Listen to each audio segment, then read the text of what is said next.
Thank you, Lord Mayor. And I think sometimes what a tangled web we weave. I'm talking about people in Northern Ireland being left without a voice when we consider the Windsor Framework and all the laws that we've given away there to a foreign country, and we want to have an input into another foreign country. But when I think of rights in democratic constitution and the relationship with Sinn Fein, then it's an interesting one.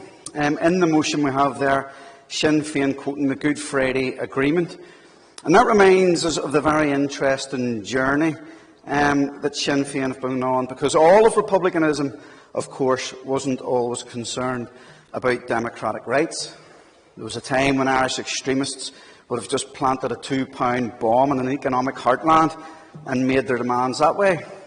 Or maybe even have a farmer shot to get his land instead of using this newfound love for democracy to win a new Ireland.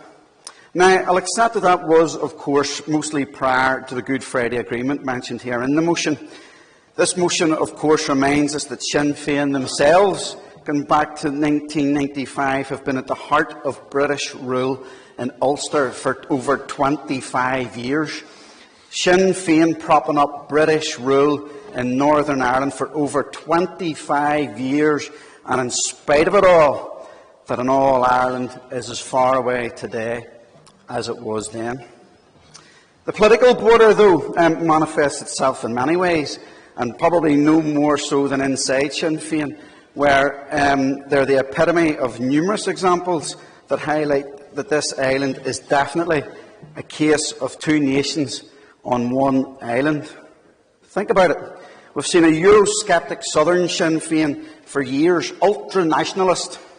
And of course, in the north, that nationalism melted away for Sinn Fein in Northern Ireland when they opposed Brexit and became pro-European. The open doors policy for immigration that was seen for so long in Northern and Southern Ireland, Sinn Fein seems to have shifted too. Sinn Fein, after getting battered on the consequences of migration in the south, now opting for an audit of local services before migration can take part in an area. We don't hear that from Sinn Fein in Northern Ireland. And while Southern Sinn Fein place themselves as the party for housing, the Sinn Fein-led executive is a disaster for housing. The closest thing to a housing policy from Sinn Fein is an Irish street sign and all the use that that is to people's lives. So when Sinn Fein plays sleight of hand by pointing at these relatively inconsequential issues, they're veritably fiddling while Rome burns. In fact, since Sinn Fein started to take the lead in British rule in Northern Ireland, it's probably worth noting that the change in the quality of life for people in Northern Ireland since Sinn Fein took up that joint first ministerial position has deteriorated. The Sinn Fein executive delivery...